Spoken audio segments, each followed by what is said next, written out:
your letter application.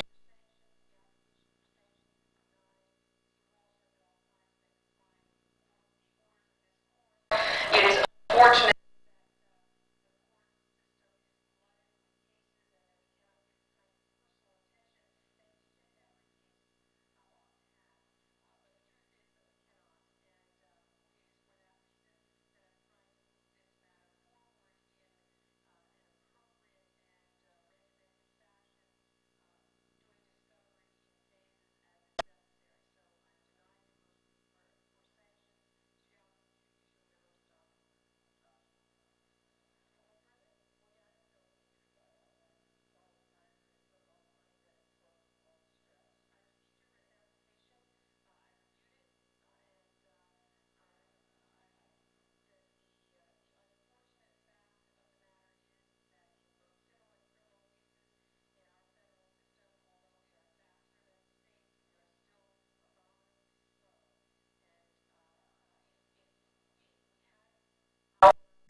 1996, and it's Thursday.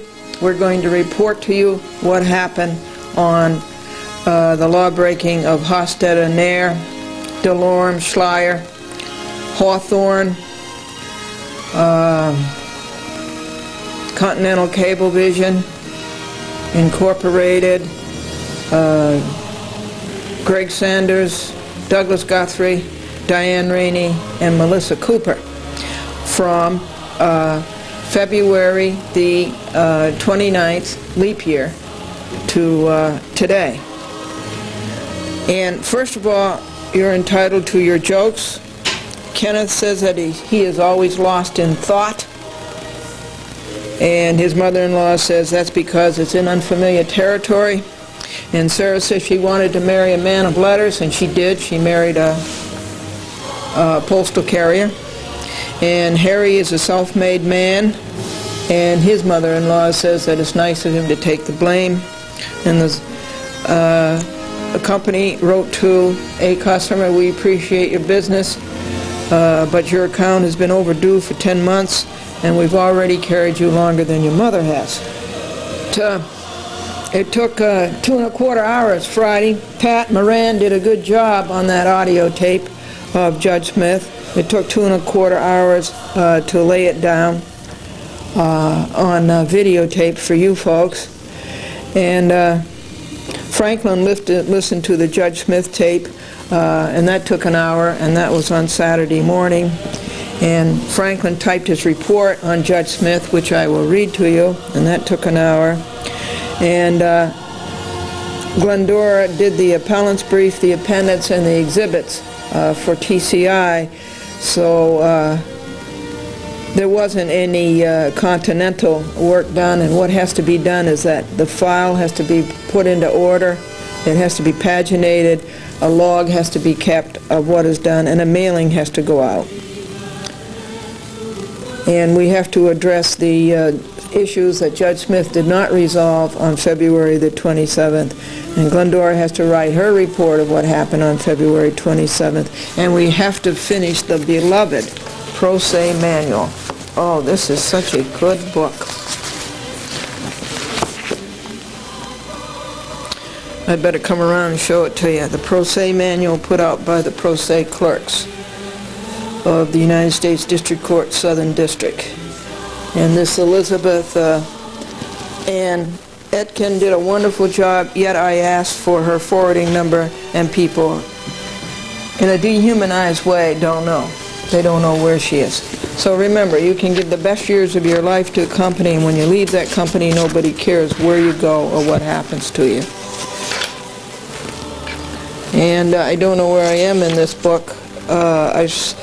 I try to read 5 pages a day, and the last time I read 5 pages was February 28th, Wednesday, and I was reading then about the topic of magistrate judges. And I have to read about trial again, and appeals, and the glossary. Wonderful book, and thank you, United States District Court. That book would cost $15 if you wanted to buy it.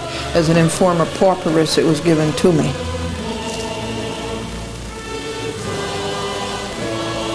To work on Continental Cablevision law-breaking because I had to work on the law-breaking of TCI. I had to do the appellant's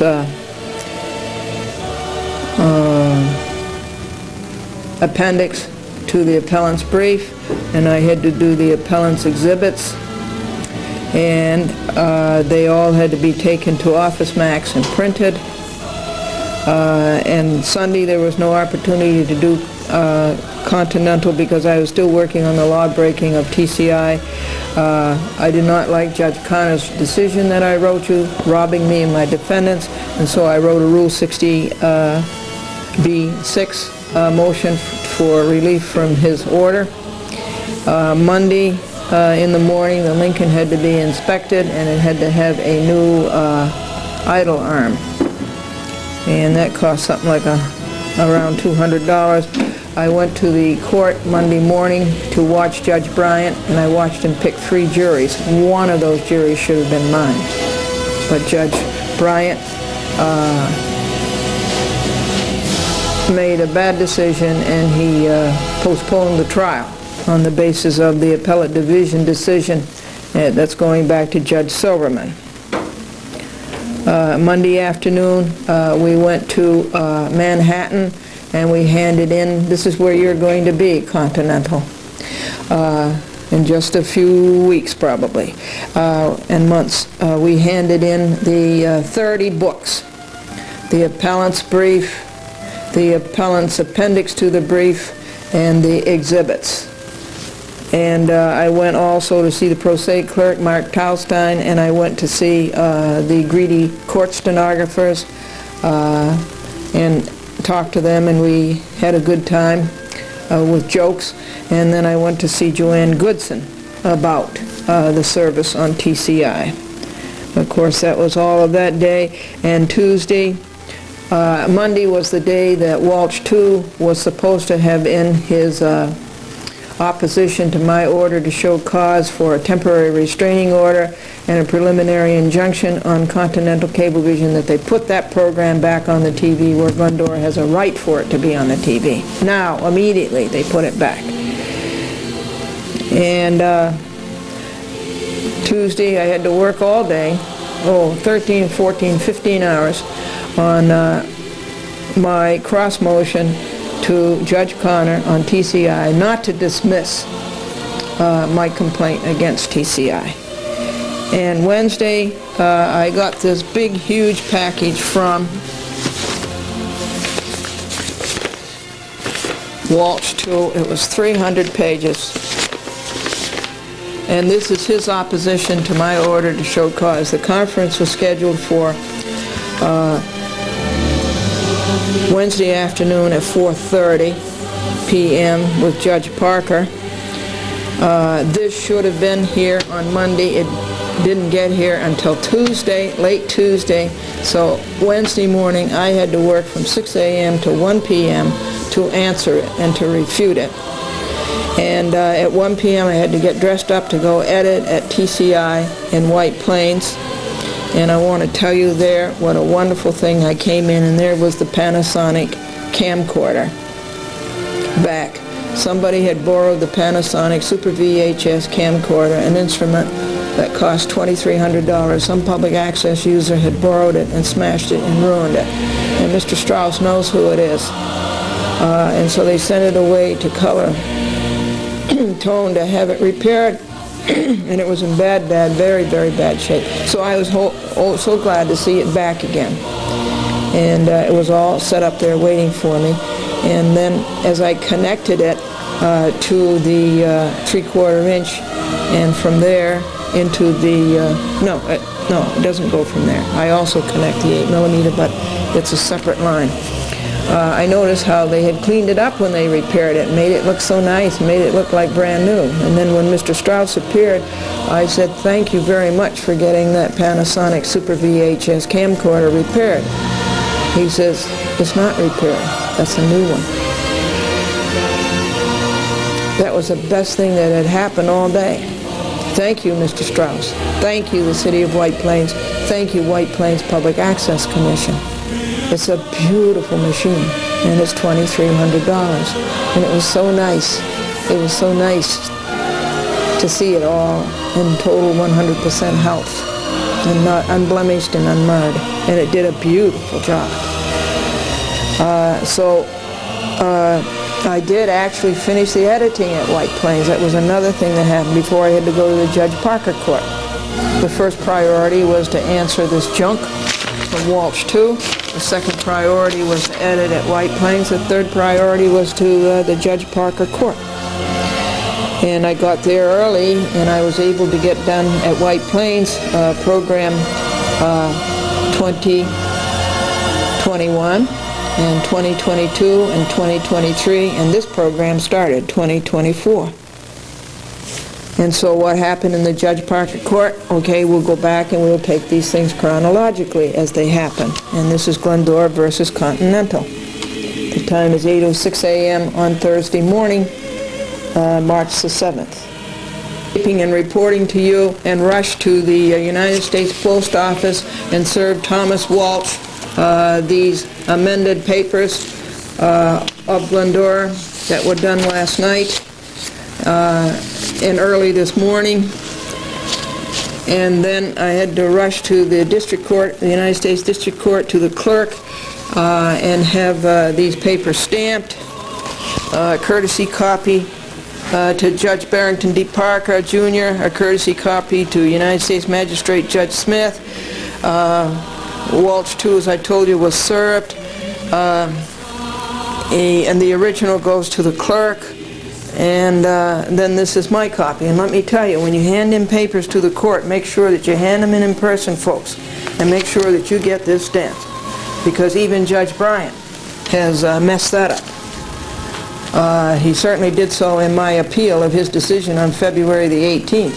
He said that I filed an appeal before I filed a Rule 60b-6 motion, and he was wrong about that, and the stamp showed that he was wrong about that. So the basis of his decision was wrong. And so make sure you get a stamp. And we have new clerks. We have a Donna, and we have a Christine, and Mel is back. And I saw Clerk Andrew, and I was able to hand Judge Parker's copy to Clerk Andrew personally. That's great. So I told you about the new clerks. All right. And then Franklyn gave me a ride home, and then he's on his way to work. This is how this stuff, this law breaking, these courts, and these crooked lawyers, how they ruin your lives. This is how they do it. So I got that all done, and back here to report to you.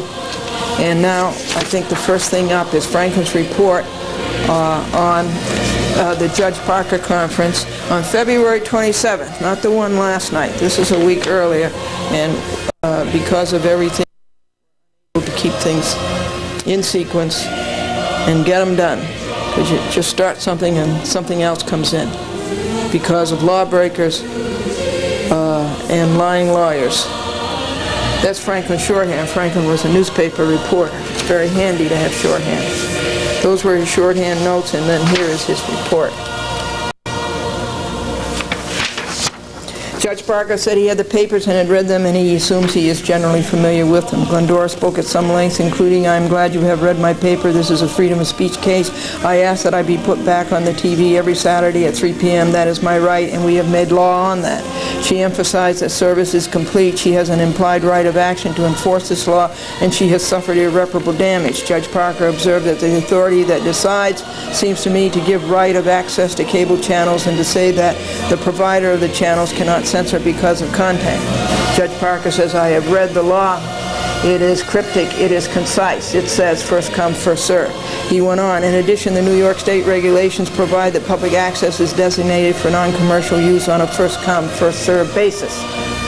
And that's what the law whereby Judge Silverman put Glendora back on the TV in Nassau County in 1994 and 5. That law says no cable operator shall prohibit or limit or exercise editorial control on any public use of channel. This is the public's channels. They aren't Cablevision's channels. They aren't Continental's channels. The judge, replying to Walsh's argument that all applicants have a right to time, outlined a case where a channel provider has more requests for access than he has time all day and all night. Then the last come have to be left out. Walsh protested, "Your Honor, that is hypothetical." Glendora said, "There is nothing that can be disputed. I won in the Second Circuit and in 4 courts." She pointed out the lawyers cite Glendora, Judge Cedarbaum cites Glendora. Rory Clark, Judge Parker's intern, who is a senior at Pace University Law School, and I met him in the library. He was taking care of the library nights at the desk. Said that his professor that morning had mentioned the Glendora cases. Glendora said, "There is nothing that can be disputed. I won in the Second Circuit. Definitely the balance of hardship tips in my favor. Violation of my free speech." Walsh said that after the lawsuit was commenced, the defendant made channels available for 2 programs a month and in the North and 2 in the South. Well, North doesn't equate to South. North doesn't equate to South. The towns on Channel 19 North are a whole lot smaller than the towns on Channel 19 South. So, that is a lie and a deception on the court. But Glendora emphasized that they reduced the number of shows from weekly to every other Saturday. She said Congress has spoken of public access as the Hyde Park of the 21st century. I did not say that.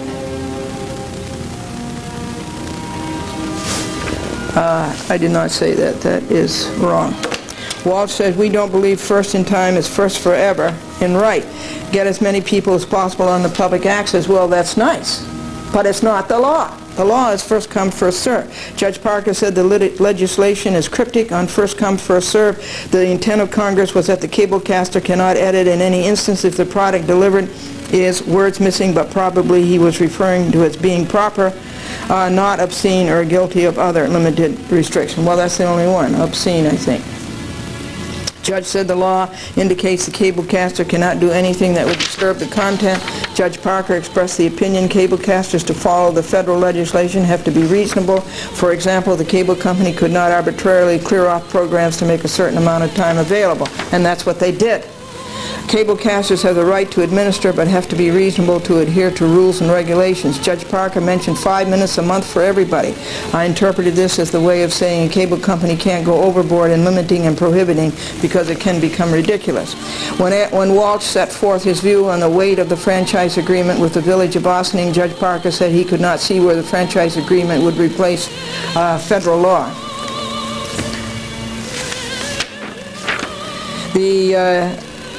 Judge Parker said to Walsh, I'm not sure you got the better of this argument, and it makes some sense, but nothing you have shown me supports your position. Judge Parker said the law is brief and cryptic. Walsh talked about properly going through the State Cable Commission and no private right to enforce this law. Parker characterized it as a minor point, and it's a major point because Glendora was given the right, private right, to enforce this law. Private right to enforce it. I don't have to go to the FCC. I don't have to go to the New York Cable Commission, now the Public Service Commission. I don't have to do that. I have a private right to enforce. 531E, no cable operator shall exercise editorial control over public use of channel. These are the public channels. They don't belong to Continental. They don't belong to Cablevision. Walsh said regulations are in a state of flux, and I believe the judge's reply was that technical regulations are. And it won't do any good to introduce technical regulations. Judge Parker, I'll give you until next week, I'll give you until Monday. And I believe the judge's reply was, I'll give you until Monday, excuse me, in a brief to convince me these regulations do not mean what they say. Give me a brief and I will look at whatever authority you cite to me. And this was on Wednesday, March the 6th at 5:30 p.m.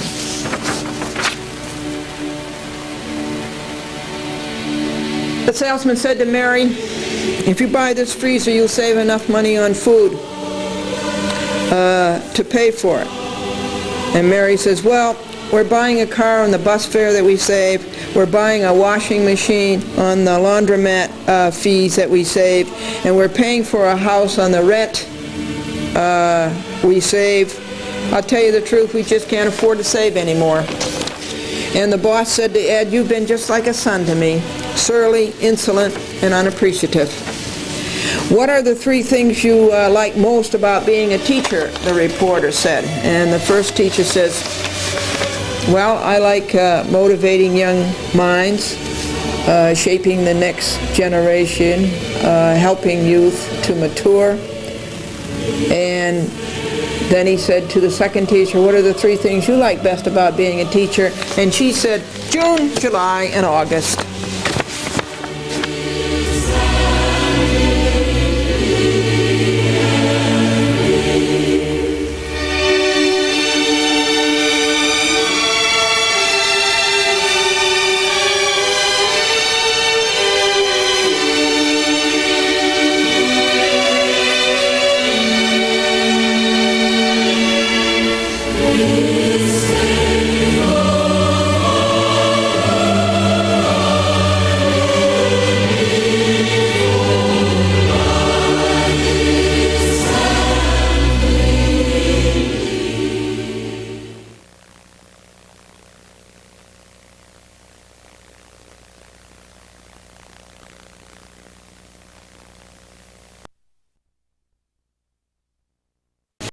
At 5 p.m. that was an order of the court, but it didn't arrive until late Tuesday afternoon. And Wednesday morning, as I told you, I had to drop everything, very, very urgent papers to do this. 7 hours, I wrote this paper. This is Walsh's opposition to my order to show cause to Judge Parker, and this is 29 weeks old. I've been asking for this. To temporarily restrain and preliminarily enjoin Continental from keeping Glendora's programs off the TV, because I have a right to that. Judge Bryant ruled that I did, and Judge Silverman ruled that I did. And it's a violation of my rights, and the Parker Court is in violation of those two rulings. The Parker Court is breaking the law. Where do you go when a judge breaks the law? Now, can you tell me that? And what did this tome consist of? First, it consisted of an affirmation by Thomas Walsh, and then a copy of my complaint filed way back in August the 23rd, 1995. The next thing was an affidavit by Diane Rainey. The next thing were franchises, the cable TV franchise with the town of Ossining of 1977. Certainly there must be a more recent one than that. And then came, I guess that's all the franchises. And then came their rule book, and they violate their own rules. This book says it's first come, first served public access. They violate their own rules. There's a bunch of liars.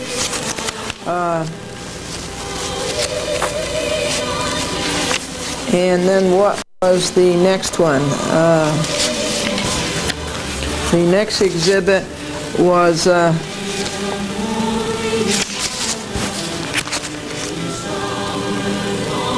here's a copy of the agreement that I signed with them, folks.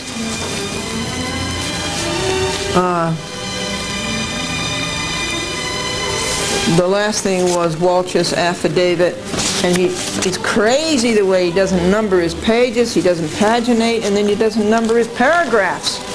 Now you got to be a special kind of stupid to do that. And so I answered the affidavit, and that took 7 hours, when I should have been doing other very, very urgent papers, a paper to Judge Silverman, a paper to Judge Bryant, and my cross motion to Judge Connor not to dismiss the TCI case. So here it is. There isn't any time to typewrite these things.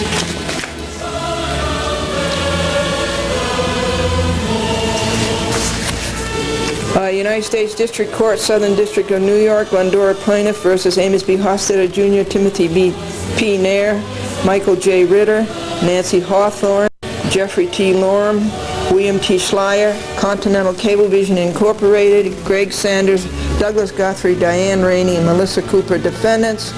95 Civ 6814, it's before Barrington D. Parker. Reply affidavit of Plaintiff Glendora in further support of her order to show cause for a temporary restraining order and a preliminary injunction. Honorable Barrington D. Parker presiding, Glendora being duly sworn, deposed, and says her reasons follow for opposing the papers of Mr. Walsh 2. Received March the 5th, 1996, Tuesday at 3 p.m. with return date 3/6/96, Wednesday at 4:30 p.m. That means the return date when we go before Judge Parker and argue the pros and cons. Well, there aren't any cons, it's all pro. Judge Parker stated on February the 28th, 1996, Wednesday at 5 p.m., I have read the law, it is concise and cryptic, it says first come, first serve. Judge Parker said, I don't see where you get authority to do that, that is, cutting Glendora's program down from every week to every other week. Judge Parker said to Mr. Walsh 2, I can't see that you are getting the better of the argument. And when Mr. Walsh 2 mentioned franchise of Ossining, Judge Parker said, you mean the franchise of the village of Ossining is stronger than this federal law I am here to enforce? Judge Parker said, I hate I have read the papers and am generally familiar with them, and when Walsh 2 said, "We believe first in time is not forever first and right," Judge Parker said, "I don't see it." And when Walsh 2 started with technical requirements, Judge Parker said, "A whole argument of technical is not going to help," and stopped the technical argument. Minor point. Judge Parker said, "The law is brief and cryptic. I am responsible for interpreting the law. The form of the law is brief and cryptic."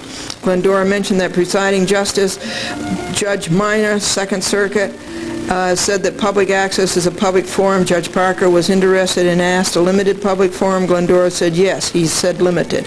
When Walsh 2 said Glendora should go through the New York Cable TV Commission, Glendora said Judge Bryant and the Second Circuit ruled that Glendora has a private right to enforce this law, that is 531E. Glendora said Judge Silverman had given her the right to be on TV, that when Cablevision Nassau took her program off TV, Judge Silverman ruled they had to put it back on TV. Glendora said Hofstadter Continental had to do the same thing. Judge Bryant ruled the same, so did the Second Circuit. Glendora has won this cause of action in 4 courts. Glendora said her case against Cablevision is cited in the courts and papers repeatedly. It's in Section 521 at Secretary.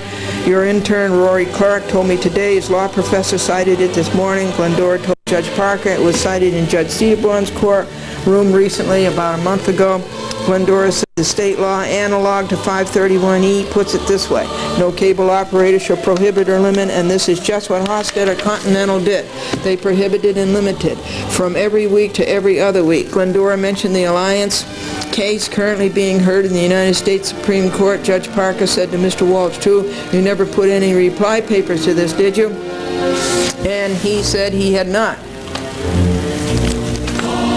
When Walsh 2 said defendants were trying to provide as much as possible as to new people on TV, Judge Parker said a cablecaster has to follow federal legislation. Whatever is presented cannot be touched. Where do you get the authority for this line of reasoning? I am not sure you get the better of this argument, Judge Parker said to Mr. Walsh. Glendora said if they wanted to give new people a chance, they could have waited until they expanded by August with their new systems. It was censorship. They wanted to prohibit and limit Glendora's under color of state, Section 1983 of Title 47. We don't know. It wasn't content.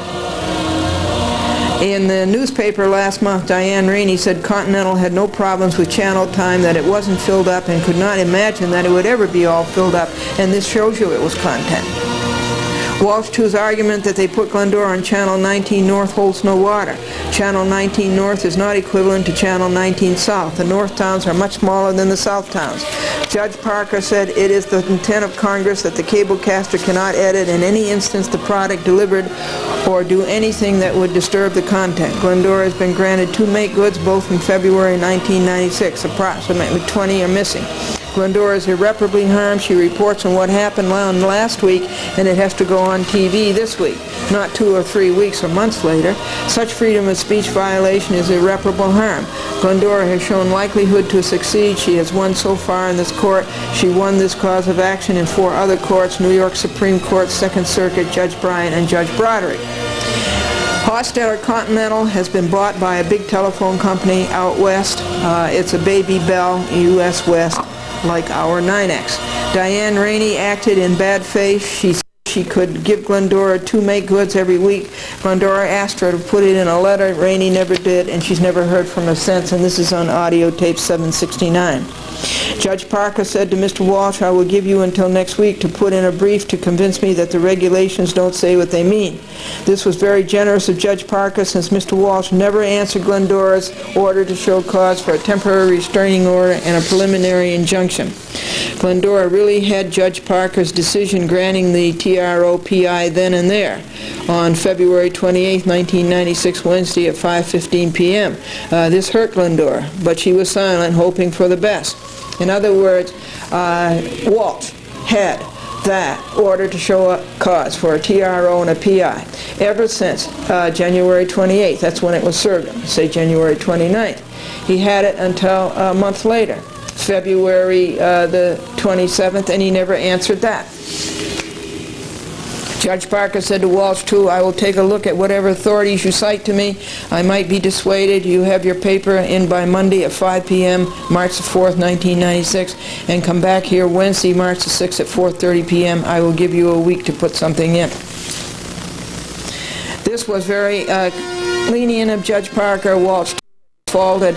Judge Parker is right that a franchise agreement with the Village of Ossining replaces a federal law that I'm here to enforce. No way.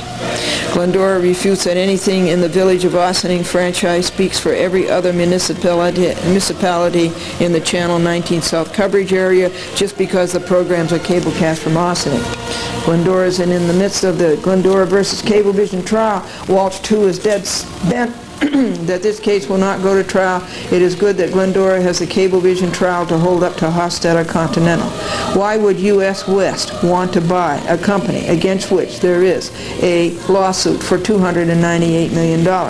And this is a company who brought this on themselves through bad management. They didn't have to break the law, but they chose to. And why would they let Hofstadter continue becoming manager of their cable operations when he did such a bad job with the Ossining system? Glendora will have to let Mr. Charles Lillis know. He's the CEO and president of U.S. West Media Group, and she'll have to let the CEO of U.S. West know also. Walsh, too, cannot blithely say there was no state action. Glendora has not had discovery yet. Judge Parker is right. It is not helpful to cite technical remedies. At 5:29 p.m. there was a long silence as Judge Parker cogitated. This was on February 27th, Wednesday. Again, this court is in violation of the Judge Silverman order allowing Continental Hofstadter to prohibit and limit Glendora's programs. The dates are September 5th to present. Also, this court is in violation of Judge order of July 19, 1995. The date of the Silverman order is July 28, 1994. Glendora has shown that her cause of action is fair grounds for litigation. It has been in the courts 2 years and a quarter. Glendora has shown that the balance of hardship tips in her favor. The harm to Hofstadter Continental is de minimis. Glendora will have to U.S. West as a defendant. Glendora refutes Walsh, too, affirmation opposing her order to show cause. At this point, I'd gone through all 300 pages except the last 20. Walsh, too, declares under penalty of perjury. Note, this is the first time. He is not personally familiar with the facts and circumstances. His knowledge is hearsay. He only knows what somebody else told him. He mentions the file maintained in his office, but Amelia says Mr. Walsh is not here and he has the file with him. The file is never in the office. Mr. Walsh leaves out that in addition to putting her program back on TV every Saturday at 3 p.m. the way it was, Glendora asked for make goods of every program defendants illegally stole from cablecasting. It has been 29 weeks since defendants broke the law. She was first informed of their law-breaking August the 9th, 1995. Defendants' answer of September the 13th was late. Every one of the 12 defenses stated by them has since been riddled to nothing by this court. And we are on page 10. Glendora has herein stated the facts that do support her temporary restraining order and preliminary injunction.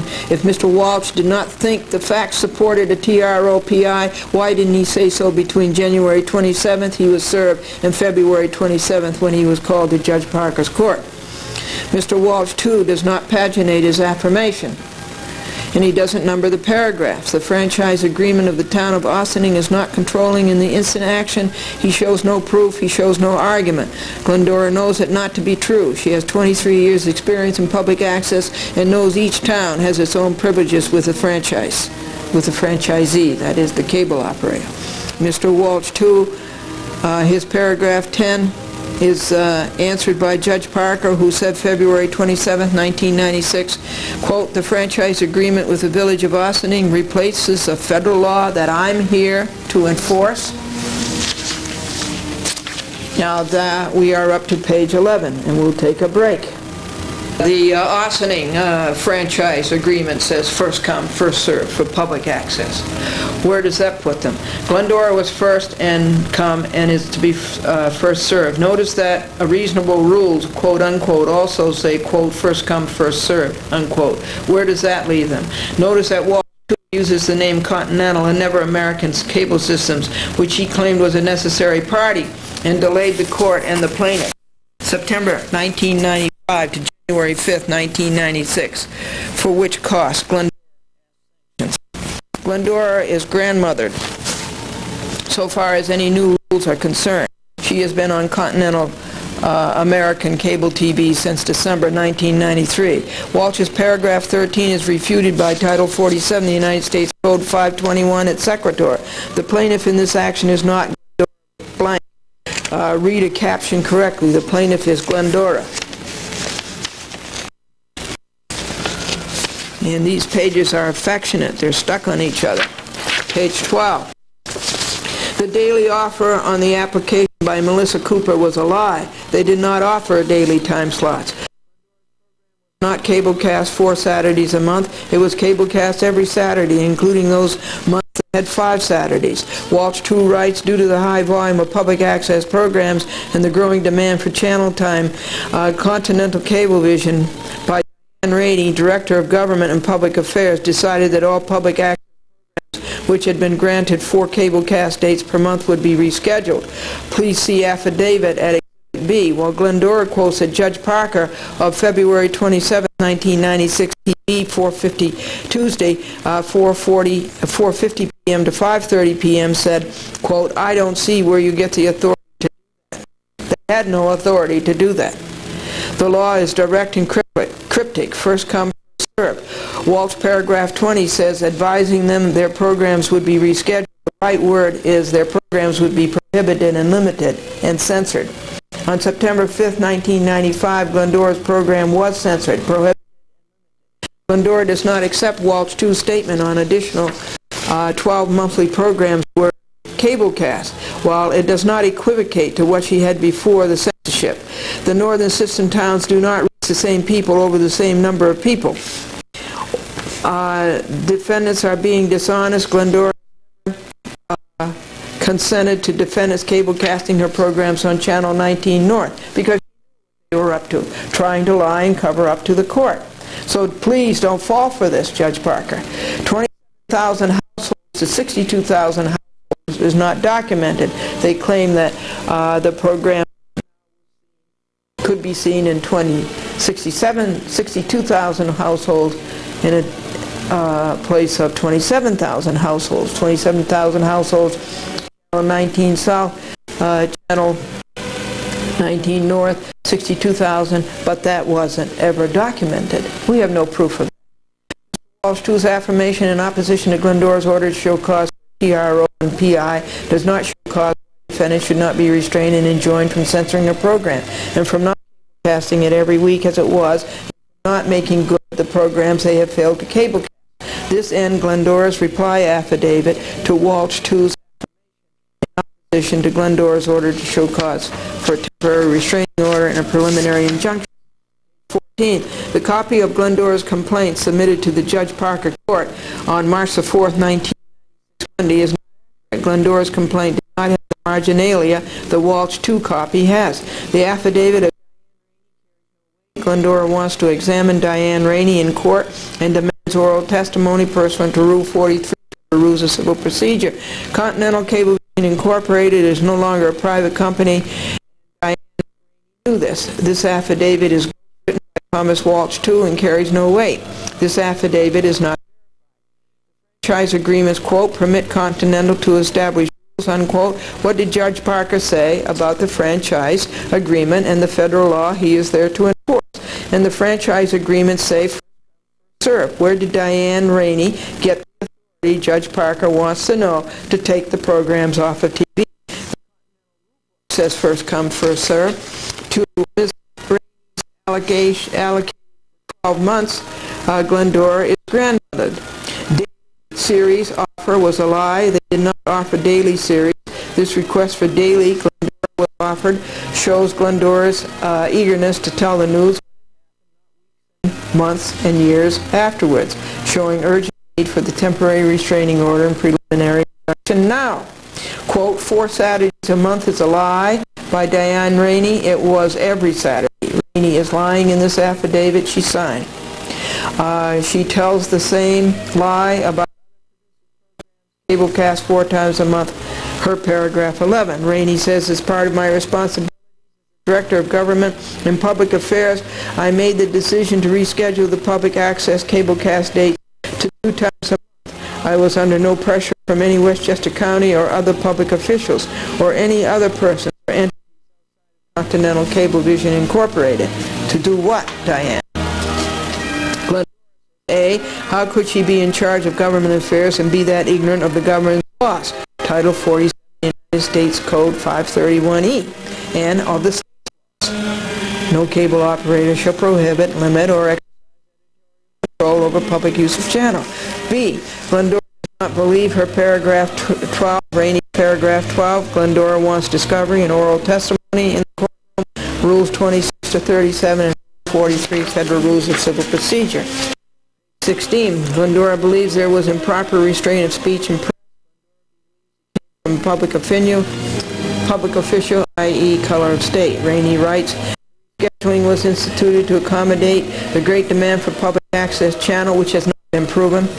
Time to further diversify the information to the public. To demonstrate the demand, lists of the public access users as Exhibit H. Glendora, as Judge Parker said, I don't see where you get the authority. Law is concise and cryptic. First come, first serve. Rainey, the rescheduling of a chat with Glendora along with the other programs was not an effort to censor or edit the program. The rescheduling was undertaken to provide greater accessibility to denied channel time. They weren't being denied it, they never had it in the first time. And to increase the diversity of programming provided to the viewing audience. Fine, that's all very good, but the law doesn't say that. The law says first come, first serve. The rescheduling resulted in additional 12 monthly programs as well as several individual. Does not believe this. B, taped evidence and audio tape evidence proving otherwise. C, Rainey and all other defendants broke federal laws and state laws in prohibiting and limiting Glendora's programs from every Saturday to every other Saturday, and they must be from doing it anymore, and it must be immediate. Page 17. Glendora wants to examine Rainey's eyeball to eyeball oral deposition in court. She is not telling the truth. Here is another effort to deceive the court. Rainey writes, Glendora was not canceled. To the contrary, in an effort to accommodate her request, Glendora was given cablecast times on Continental Cablevision Incorporated's Northern System. Glendora never asked to be on the Northern System. Well, I've said to you before, over and over again, every time they've told a lie, I say to you that Channel 19 North does not equate to Channel 19 South. The towns in Channel 19 North are much smaller than the towns in Channel 19 South. If it was not canceled, why is it not on TV every Saturday the way it was before September 5th, 1995? Channel 19 North does not equivocate to Channel 19 South. This is willful intent to deceive the court. After the lawsuit was filed, she tried to cover it up with Channel 19 North. The towns are smaller up there. Glendora's audience, Channel 19 South, was missing programs every other week. It had a First Amendment right to see. Paragraph 90, Rainey and Walsh repeat their affirmation.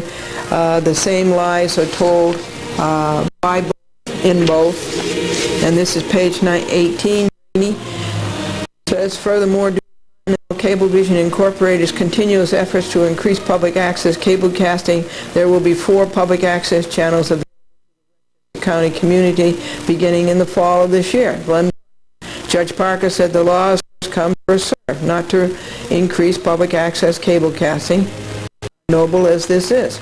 Big question is, why couldn't defendants have waited instead of breaking the federal law Judge Parker is there to enforce, along with breaking many others? The fall of this year, quote unquote, has changed in 2 months from August of this year. In the Judge Smith court, they said August of this year, now it's up to the fall. So you can't believe these statements by defendant Rainey. Rainey writes, the public access channels, however, will no longer be managed by Continental Cablevision Incorporated, but by the entities designated by the municipalities served by Continental Cablevision Incorporated. We saw nothing about that in the franchise. They gave us an old franchise, 1977. And at that time, there should be ample channel time for all producers to cablecast broadcast programs. All producers, however, will have to reapply in accordance with the access rules of the entities designated by the various municipalities at the time of rebuild. And here is her signature. And she lied on that affidavit. Page 19. This is continued Rainey signature. Glendora then defendants had best be temporarily restrained, preliminarily enjoined immediately, and the make should be done by April 15, 1996 if this stuff is all going over to the municipality. Glendora says important, urgent, and that's the of Rainey affidavit. About the franchise applications to the FCC, Exhibit C, Glendora says Judge Parker said on February 27, 1996, 5:30 p.m., the franchise agreement with the Village of Ossining replaces. We are on page 20. First it's McLean, then it's American, Continental, now it's U.S. West. These people have no continuity. Where are the dates on these franchises? 1977. They are signed by Roger D. McLean, who is long gone, but Sing Sing is. Court, please note the following. 14.4 now reads as follows, and this is from the franchise. No value to franchise through expiration. This franchise shall not be given any value by any court or other authority in any proceeding of any nature or character, wherein or whereby municipality shall be a party or affected thereby. Further, it is understood that the town of Ossining franchise dated July 12, 1977, Cable Associates. Notice that defendant signed Glendora's application and return a copy to her. These are really nice people. There are no numbers of access producers on the list. They have to be supplied. This is another violation. This is page 21. Glendora's name is not on the list of public access.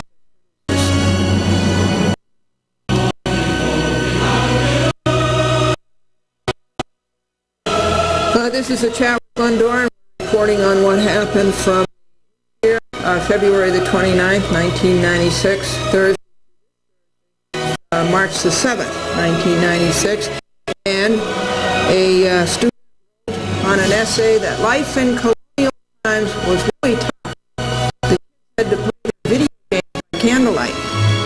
And Mrs. asked, what cultural contribution did the Phoenicians make? He said, blinds. And Paul, the teacher, said, what is an indentured servant? What is an indentured servant? To the slave, false teeth. We are reading you Glendora's reply affidavit. Hofstadter, Mayor, Schleier, all breakers. Their opposition to Glendora's order to show cause for temporary restraining order and a preliminary on not casting Glendora every Saturday the way it was. This is Glendora's reply affidavit to their opposition. And we're on page 21.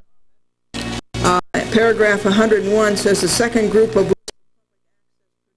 provided by as exhibits by Walsh 2 does not include phone numbers, Exhibit H, and that's a requirement. You have the address and the telephone numbers.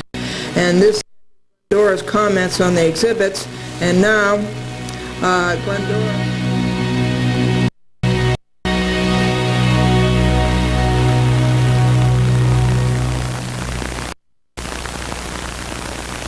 In Kansas City, specifically to get rid of the show that they wanted to censor. They did that. They took away the whole channel of public access just to get rid of one show they didn't like. And the court is Judge Parker that it is a severe hardship for her to write this reply affidavit this morning of March the 6th, 1996, in time to submit it this afternoon at 4:30 p.m. All because Mr. Walsh, too, could not get his opposition in between January the 27th, 1996, when Glendora submitted, and February the 27th, 1996, when he was called to Judge Parker Court for Further, Glendora has to edit her show from 2 p.m. to 4:30 p.m. this afternoon at White Plains Public Access Commission, and this paper Glendora has to answer this morning is huge. It's 300 pages.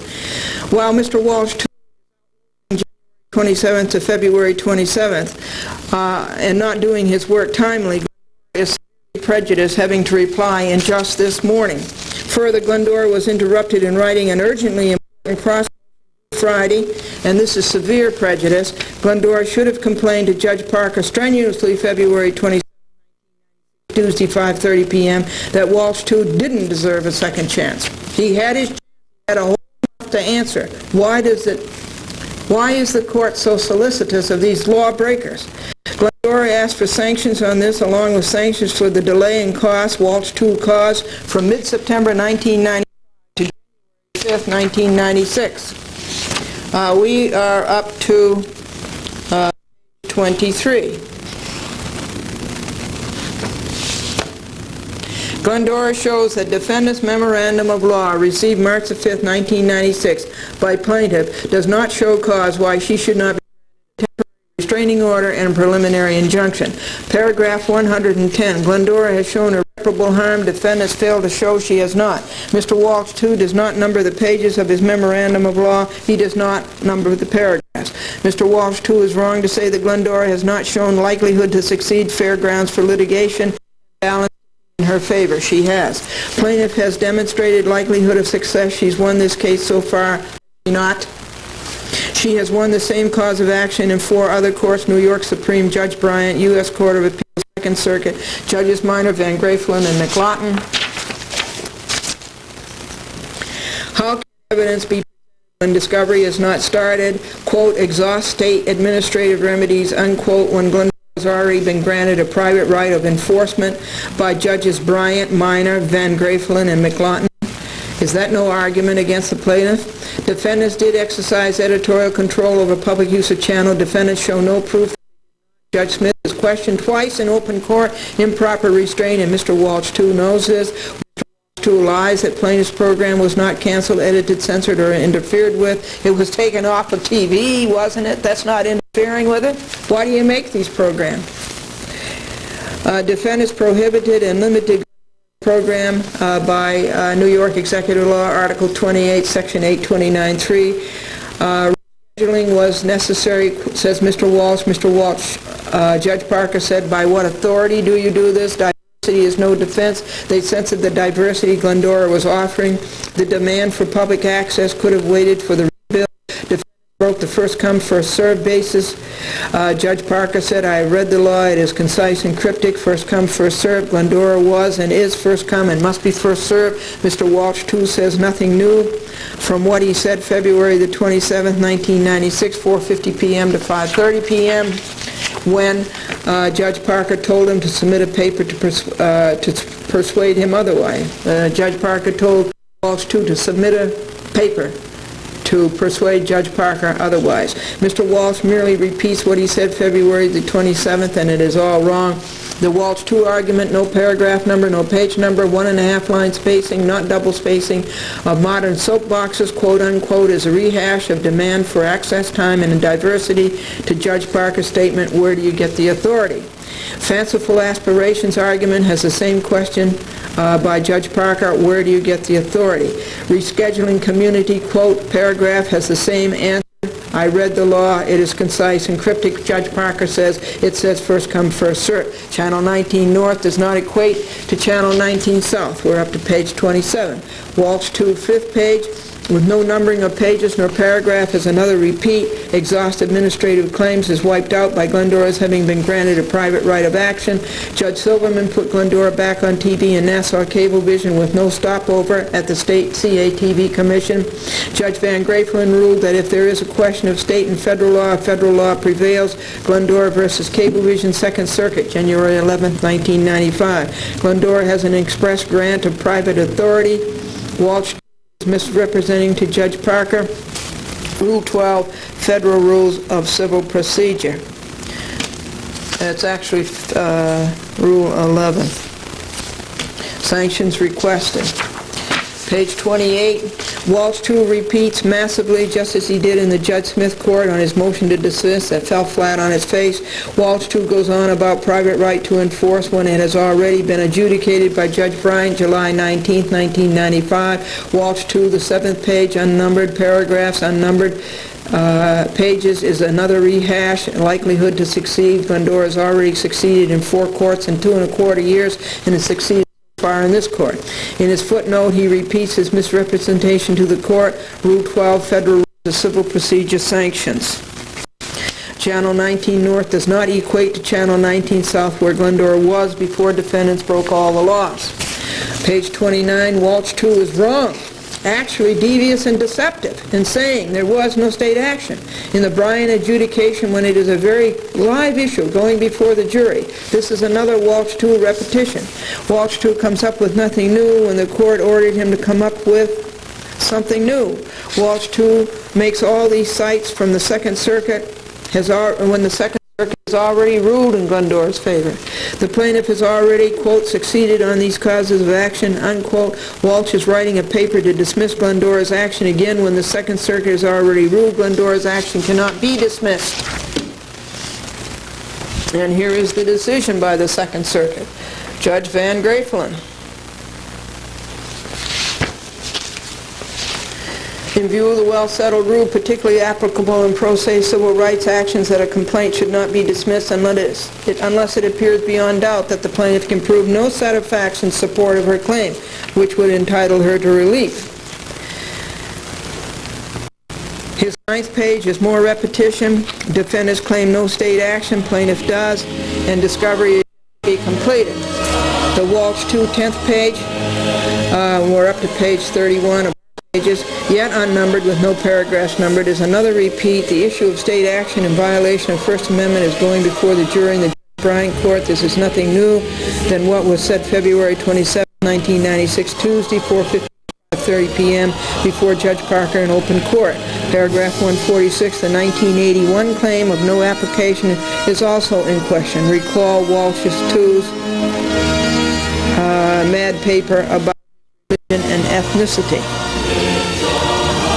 You know what Section 1983, Title 42 of the United States Code, Section 1983, 1981, and 1983. Remember what 1983 is? That you have rights given to you by Congress and by the Constitution of the United States. If anybody goes out and violates those rights, that anybody is liable to you. The 1981 claim of no application is also in question. Recall Walsh's 2 paper about his religion and ethnicity. The balance of hardship tips in plaintiff's favor. Even one moment of denial of free speech is irreparable harm. Harm to defendants is de minimis. Page 32. The temporary restraining order preliminary injunction usually granted in free speech cases. Glendora attaches the brief of her amici curiae, Robert T. Perry, professor, New York University Law School, and Brian D. Grafman, both with specialized 15 years in public access litigation. Quote, public access producers being denied, unquote, is a Walsh 2 lie. The rebuild, Rainey says in the newspaper, will leave channels unfilled. Glendora asked for sanctions, Rule 11. And to the same hysteria as Judge Parker announced, quote, where do you get the authority, quote, unquote, unquote, the law is first come, first served. So far, Walsh 2 is wrong about everything. We're up to page 33, paragraph 154. There are 37 other public access producers have not asked for a temporary restraining order or preliminary injunction, and this has not yet been certified as class action. This is more Walsh 2, histrionics, hysteria, and repetition. It all goes back to their breaking the law August the 9th, 1995, or August the 11th. They have broken it. They are guilty. No matter what their excuses are, they have broken the law and are irreparably harming Glendora by improper restraint of speech. If they wanted new public access producers on TV, wait for the rebuild. Defendant's allegation that irreparable harm to Glendora is unfounded, shows no intelligence. Again, there is the repetitious lie about Channel 19 North when it does not equate to Channel 19 South, where on page 34. This means the people on Channel 19 South see only every other chapter of the Continental Law breaking, every successive chapter. The public then gets half the information, not all of it, which is a gross restraint of speech, both Glendora's and the public. Glendora has only 10 minutes left to finish this. She has to go edit at 1 p.m. to 4:30 p.m. into Judge Parker courtroom at 4:30 p.m. Paragraph 162, you cannot demonstrate a claim is going before discovery. You can say it is likely to succeed in this court when it has already and has in the Second Circuit and 3 other courts. Plaintiff satisfied all the tests, irreparable harm, likelihood, fair grounds for litigation, and balance of the hardships in her favor. This paper by Walsh, too, is as bad as the ones he lost on January 5th, Judge Smith's report and recommendation, and must have the same fate, total defeat. It's 12:55 p.m., 6 a.m. to 1 p.m. is 7 hours. I have to run now. Yours in truth, a chat with Glendora, Box 416, White Plains, New York, 914-949-95. No copy yet to Walsh, too. No time to make copies. Under penalty of perjury, Glendora has written this. Glendora asked for costs and sanctions. And here is the amici brief. So that's the first part of this paper that went to Judge Parker this morning, Thursday, March the 7th. Now, here is the second part, which is the brief of amici curiae, I should say, Robert T. Perry, professor, New York Law University Law School, and Brian D. Greckman. So this paper is, let's see, never figure out how to show this to you. So it comes out.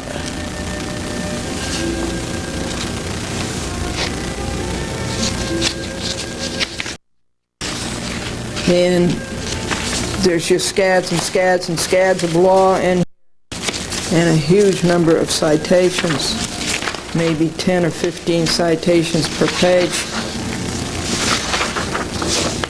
Here's a Herman versus Herman and McLean. Continental Cable, which is now U.S. West, used to be American Cable, and before that it was McLean Cable. So that's really a memorandum of law that beats Walsh 2's memorandum of law altogether. I certainly hope that Judge Parker reads it. And this brings us to the third paper.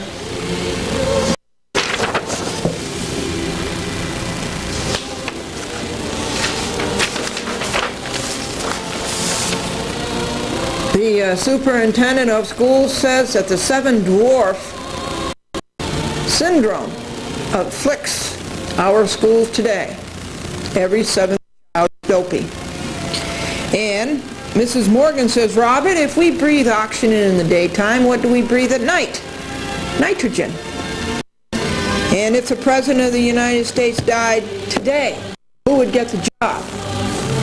And the kid said, a Democrat undertaker. We are reporting to you on the law breaking of Hofstadter, Nair, DeLorme, Schleier, Hawthorne, Continental Cablevision Incorporated, Gregory Sanders, Douglas Guthrie, and Diane Rainey and Melissa Cooper. It is before the United States District Court, Southern District of New York, Judge Barrington D. Parker, Jr. And so when I came home from Judge Parker's court last night, first of all, I have to tell you what happened in that court, and I will read you Franklyn's report, taken from his shorthand. This was March the 6th, 1996,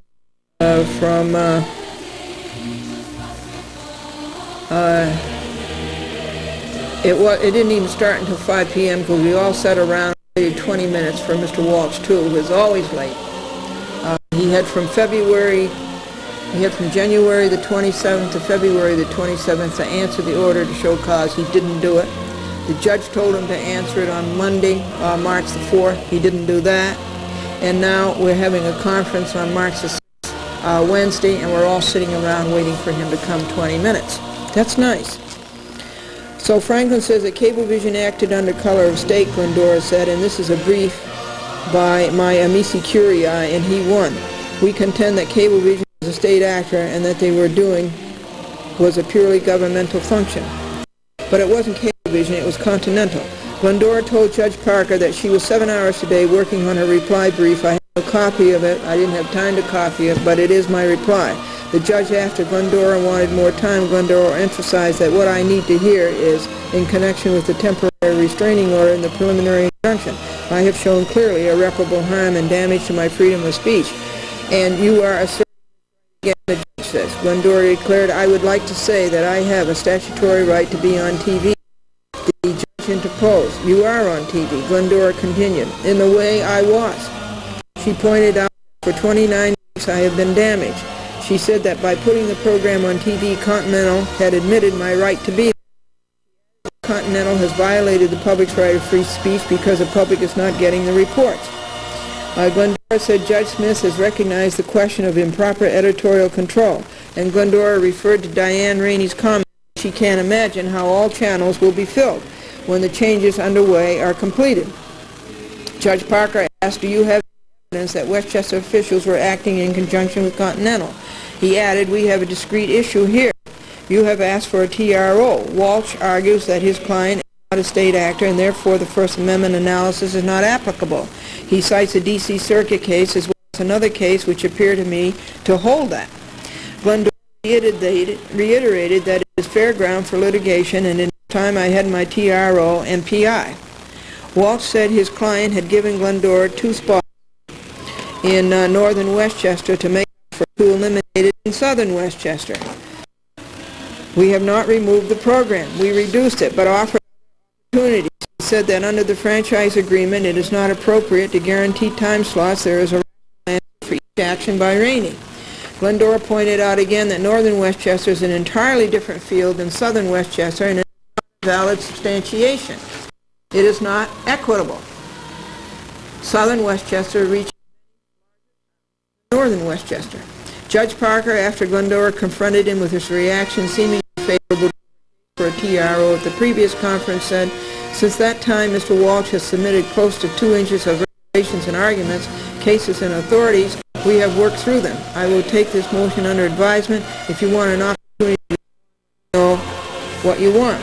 Glendora said she would try to get a reply to Judge Parker tomorrow, Thursday, March the 7th. Can you imagine that? Here it is, 5:30 noon, and I have to get in this paper by the... Glendora also outlined the date involved in her order to show cause and the interval in which there was no effort to get a reply. Judge Parker said, I cannot rewrite that history, and Walsh said he submitted his brief in compliance with the date the judge set. Yes, but he didn't answer the TRMPI order to show cause for. So I'll have to tell you what happened at that. I'll have to write it out. This is an outline of what I said. And I allege state action in that they put pressure on Continental to take the program off of TV. The reports were true, but they were record. And I say that this is a brief by my amici curiae that was handed in to the Second Circuit and to Judge Bryant, and we contend that Cablevision was a state actor, and what they were doing was a governmental function. And this was asking Judge Parker so close to deciding it on February 7th.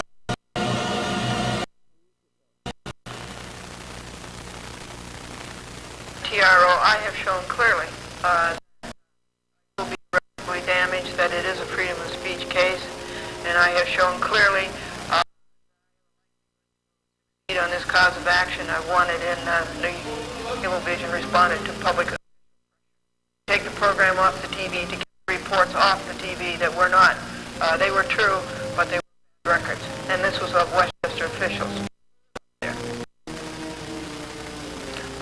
This very moment, was every week. Silverman gave me that right on July 29th, 1994. He says plaintiff has a statutory right to have her program on TV and it must be returned to TV. I have that right every week. And that right has been taken away from me, and that's not right. The New York Court, July 28th, 1994. And I just don't see how we can be in violation of his order and decision by Article 28, New York 29.3. Now that's just one, but the double whammy is that Judge Bryan said that just my having been on TV in the Nassau Cablevision case, the Cablevision, the cable operator, did my right to be there. I have a right to be there, and I've been waiting long enough. This is 29 weeks we're into. 29 weeks I've been damaged, and my reports are weekly reports. I report on what happened the week before, and I have to go on television and tell it that week, not 10 weeks later. And that means it's also a violation of the public's right, freedom of speech and freedom of press. It's also a violation. They aren't getting the reports. When Mr. Walsh, too, keeps asking for summary judgments, Judge Smith thinks there was improper editorial control. And she says it's up to the trier of fact to determine that. And she said that 3 times. On January 5th and on February 27th. Improper editorial control. You said that you've read the law, it's concise and cryptic. It says first come, first served. And that's all there was to it. And you said that Walsh, too, didn't have an authority to take my program off the TV to put in the new public access producers. They should have waited until they had their system, as when they had their rebuild. They should have waited. First come, first served. Concise, cryptic. That's what you said February 27th. 27th. It's due March 12th. And also April 2nd. And wait, can't say those things until discovered. As you mentioned last week, on February 27th, Judge Minor said that public access was a limited public forum. If it's a public forum and I'm speaking and they take me off, then, and if they do that, then they have violated the First Amendment, freedom of speech and freedom of press. That's an issue that has to be decided. Is this public forum? But my argument to you over and over again is that I have a right to be there. I've had a right to be there ever since they did it.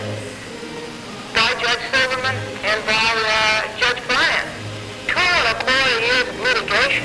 I think this is fair ground for litigation. In the highest courts we have, the New York Supreme Court and the Judge Bryan Court, the Judge Court in the Second Circuit.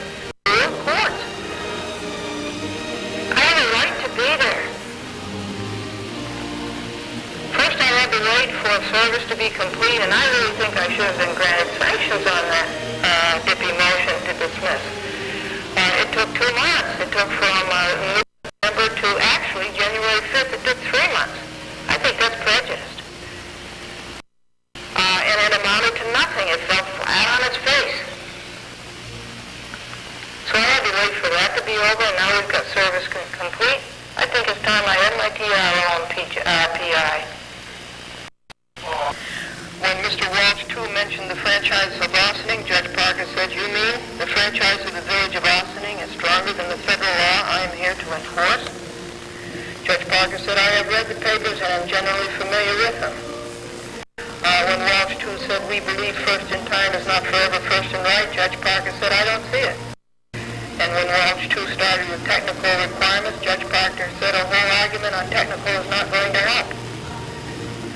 And Judge Parker said, "The law is brief and cryptic. I am responsible for interpreting the law. The form of the law is brief and cryptic, and it says first come, first serve." And this is the big thing that Judge Parker said. I don't see where you get the authority to do that. Yes, you want to give new public access producers a chance. You know, I was prejudiced, really, because I had my order to show cause into you on January 27th and into him. He lets all and this all has to pile up on me this morning. It's just not fair. January 27th to February 27th, one whole month. Well, when I got, I discussed this with Franklyn, what happened, and he witnessed what happened. I said that I was sorry that it backslid. And it was decided that I would try to get all of these papers in tomorrow morning, and that's almost an impossible feat to end in that courtroom at 5:30 and then to answer 300 pages by the next morning. So I came home and wrote this letter to Judge Parker. Glendora hopes you have read her reply affidavit by now. This is a post-mortem that happened in court today, 4:50 p.m. to 5:15 p.m. Franklyn and Glendora. Frankly, Glendora is very disappointed, and frankly, Franklyn is too. You told Mr. Walsh, too, to have his paper in by 5 p.m. Monday. He gets it in a day late. Glendora has to spend 7 hours this morning when she wanted to get a motion to Judge Bryant and another motion to another court. Soon it will be too late to get either of these motions out. Walsh, too, goes from January the 27th to February 27th without opposing Glendora's order to show cause. And you give him another chance, and then everything is telescoped into 2 days. You have made Glendora wait from August the 23rd to January the 28th to file her order to show cause. She first asked for this temporary restraining order and preliminary injunction on August the 23rd. Frankly, Glendora has been severely prejudiced, abused, quote, is the word. And Walsh, too, doesn't get there today on time at 4:30 p.m. He makes us all wait 20 minutes, a car accident, he says, but I have stopped believing him. The issue is not color of state and state actor at this point. The issue is first come, first served. The issue is improper editorial control. February the 5th, 1996 and February the 27th, she said this. The issue is that Glendora has a right to TV. On July 28, 1994, plaintiff has a statutory right to be on TV, and she must be returned to TV. Glendora has been saying this to you for 29 weeks. I'm tired of writing these papers. Every paper Walsh, too, writes, he gets paid for. We work harder than anybody. 360 hours, $700 cost. The work we have done is $97,000 worth of lawyers' fees. We get paid nothing. We just spend, spend, spend. You let Walsh, too, hold us up on trivia mid-September to January the 5th, and it all comes to naught, and Glendora doesn't get sanctions or costs.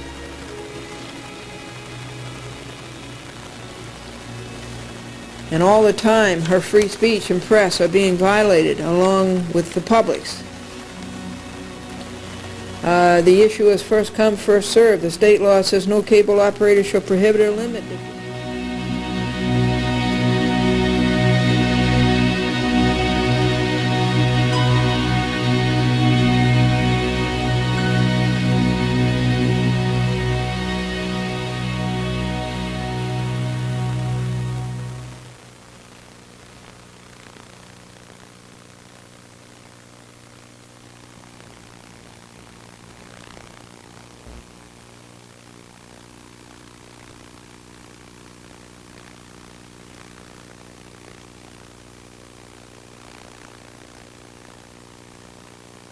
I come home from court, do I get a chance to work on these two pressing papers? No, I have to sit down and write this post-mortem. For the 7th time, I have to tell Judge Parker it's first come, first served, and I have a right to be on TV, adjudicated by Judges Silverman and Bryant. Walsh, too, double-crossed Judge Smith. She told him January 5th and February 27th, no summary judgment. There is an issue of improper editorial control. And here he is this afternoon asking you for a summary judgment. This court has severely prejudiced plaintiff. It's a roll of the dice and a toss of the coin, but it is not justice. Yours in truth, Glendora, Chatworth, Glendora. CC to Mr. Walsh, too. March the 6th, 1996, Wednesday, 6:46 p.m., 1 hour to print and post.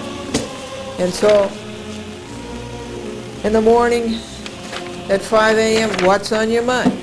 Now, 4 a.m. actually is when I got up. What's on your mind? Backsliding.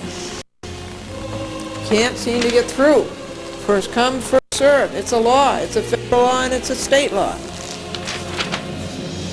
So, March 7th, 1996, Thursday at 5:15 a.m., postscript, paragraph 166. Diane Rainey says in the newspaper that she can't imagine, after their system is rebuilt, that all the channels will be filled up.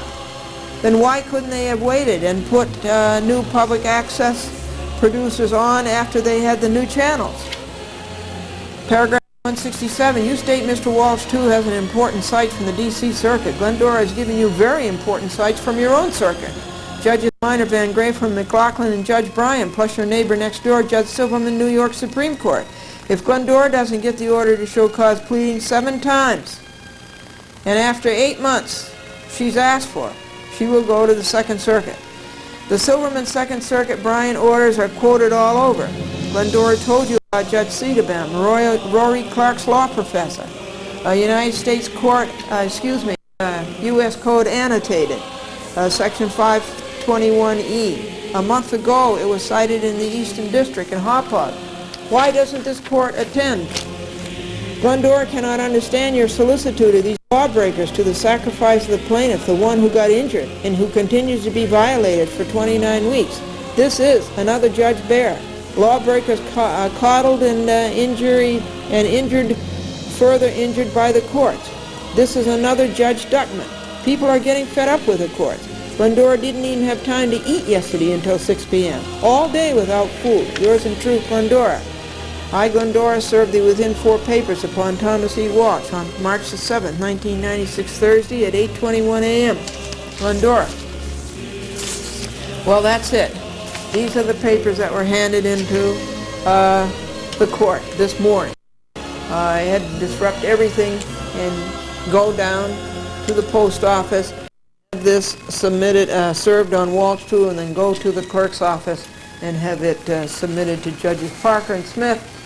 And then I had to give the court clerk the original and then my copy and get them stamped. And so far, that's the law-breaking report this week from leap year, February the 29th to March the 7th today, Thursday to Thursday, on Hofstadter, DeLorme, Schleier, Ritter, Hawthorne, Continental Cable Television, Sanders, Guthrie, Rainey, Cooper, and American Cablevision.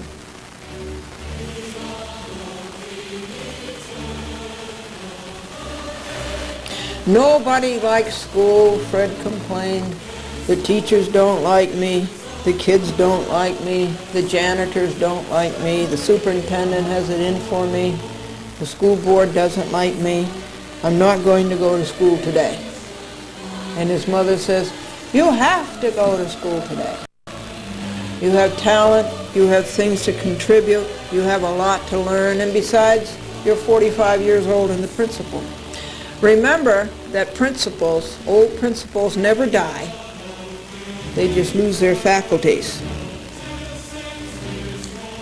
And Paul said to his dad, my teacher says, with my attendance record, I will never make it to be President of the United States. And his father says, no, but you might make Congress. We're reporting to you on the law-breaking of Walsh, Alpucci, and Larkin, all of those names that you see on the screen. This is the DHCR file, and we still haven't had time to answer the DHCR, all of the stupids they committed in having the wrong causes of action and not resolving the problem and taking a landlord's side when they should be taking the tenant's side. And so there has been no time to protest that. There has been no time to work on the New Wall lawsuit, which is going to be a federal court action on the 12th Amendment, not equal protection of the law by the bad judges by the bad judges Harold Wood and Angelo and Gracia on the mess they made and the poor work they did and their inadequate and hopeless record on Walsh, Alpucci, and Larkin. And of course on Wilson Dave, the crooked lawyers, Colza, Cousins, Conboy, McGrath, Odell, Karamitsos, Bendish, and the outrageously misfit four-law clerk, excuse me, Paul Carlucci. And what has happened, I can give you some stats. The big news on that, the Walsh case, is that Walsh, Alpucci, and Larkin, is that the appellate division has scheduled an oral argument, the second department, on March the 28th, this month. They scheduled an oral argument for Hubbard on the 26th. On the 27th, I have to go stand up for citizens' rights against Officer Stead, who can't see or hear and who doesn't tell the truth. And on the 28th, I have to go back to Brooklyn for an oral argument on the misapplication of the law by Judges Wood and Judge Ingracia. I do think I have some stats, though, for you. This is the wall log, and here are the stats. And this is for the week of February the 24th, 1996, Anno Domini. We're up to 219 mailings, 93 exhibits, 3,842 pages of bad record, 34 volumes, and tortious acts, 3244. And the dollars spent this week were $4.17, and the time was 4.5 hours. Slowly, we have won this neighbor fight. And that's one of the people, groups of people who will take your rights away faster than anybody else. Neighbors.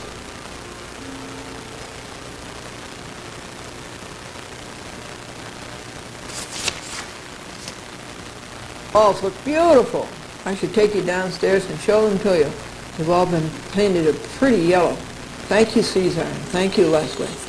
The window over the set tops is still broken, and that's been a year or a year and a half. And the washing machines and the dryer work beautifully. And thank you, Caesar, for removing the sofa, the typewriter table, but you still have some junk down in the common area that makes the place look very bad.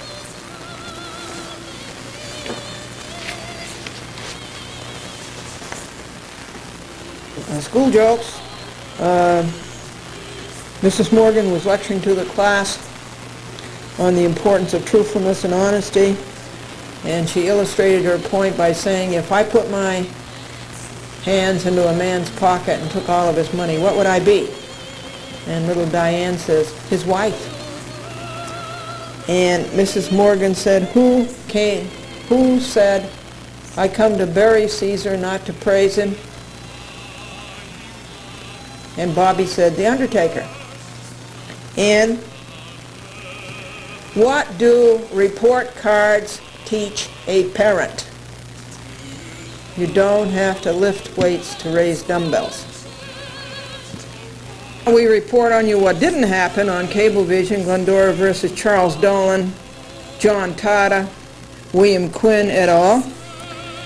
From leap year, February the 29th, folks, to today, March the 7th.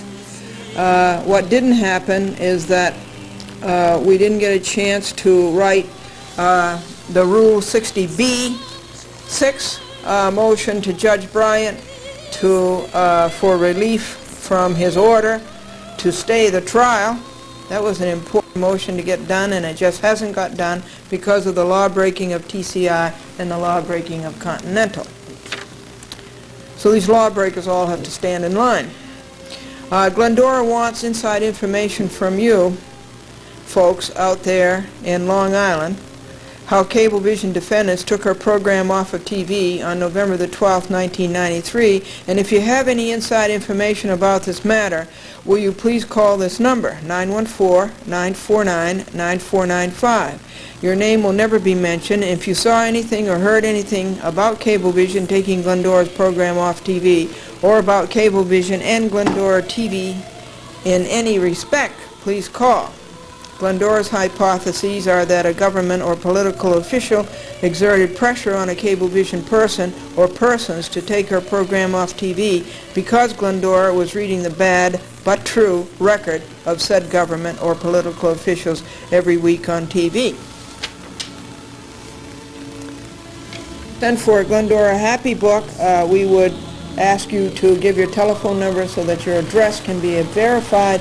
Many of the addresses that come through on the telephone answering machine are not clear enough, and too many Happy Books have come back, a whole stack of them, and that's too bad because you want your Happy Books, and it costs us 55 cents to mail them to you.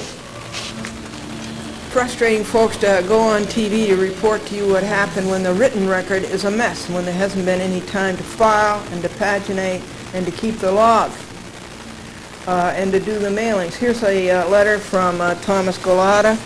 Let me come around and show it to you. Glendora, Box 416, White Plains, New York. The Office of the County Executive, Nassau. Thank you very much for your letter regarding Jess Bunshaft, Deputy County Attorney. I appreciate your having provided me with your thoughts in this regard. By copy of this letter, I am forwarding your communication to Owen B. Walsh, County Attorney, for review and consideration. As always, if I may be of assistance to you, please feel free to call upon me. TSG-DMB, Thomas Escalada DMB. Who is that? It was received by Glendora on March the 4th, 1996. That was a complaint to Thomas Galata, how poorly and how evilly Jess Bunshaft represented him in Nassau County on February the 16th in the Judge Bryant Court on the order to show cause to quash the subpoenas on Mr. Galata, Mr. Picken, Mr. Patterson, and Mr. Sweet to testify at trial. I won that order to show cause. It was denied. And also the order to show cause by Callaghy to cover up for James Dolan, Patrick Dolan, John Tata, William Quinn, James Colfault, Thomas Gardner. I won on that. That was denied as moot. And apparently all this file is that. And I'm sure I read you that. So this file, a mess that it is, everything in there has been reported to you. As far as the trial goes, Judge Bryant made the bad decision without any explanation and without writing out an order and making it public to stay the trial of Cablevision. So there's a whole lot wrong there, but I haven't been able to do anything about it because of doing the order to show cause with Continental to put the program back on the TV. This is the trial book. It's halted. It's stayed. And Judge Bryant made that wrong decision on February 28th. Nothing has happened since. These are the notes on the videotapes that were cablecast in Nassau County in 1993, giving the bad reports of Mr. Picken and Mr. Galata about consumer affairs, allowing Scott Lord to operate without a license, and knowing full well that he was, and they did nothing about it. We served on Judge Bryant and on Callaghy the issues to be submitted by plaintiff at the trial, and that's the affidavit of service of same. We want to do more Cablevision discovery, even though we know discovery is over, and it's over wrong. It never should have been over. It was incorrectly ruled by Judge Fox. This is what happened in the Judge Bryant Court, Glendora versus Cablevision, on February 28th, and we reported that to you last week. All of the stuff hasn't been filed. Glendora's never had a time to write her report as to what happened on Cablevision. Write it down. You're the only ones who got the report, and you got it ad-libbed. here is the great Bryant decision and the great victory of July 19th, 1995. We sleep with that under our pillow. And here are thoughts. All of these thoughts are for the Rule 60B6 motion to Judge Bryant. Another thing that didn't happen is that I didn't get a chance to write a summary judgment, motion for summary judgment to Judge Silverman. And we are appearing in the Judge Silverman court Monday. And so here are all of these notes on that have never been put down and written in good form. Oh yes, we never got a chance to read about injunction, preliminary injunctions in the United States Code annotated. But here is something that you may not have known, and that's the minutes from Sue Goriab of the conference with Judge Bryant on February, no, this is by Angela, no, it says Sue Goriab, the minutes of February the 16th.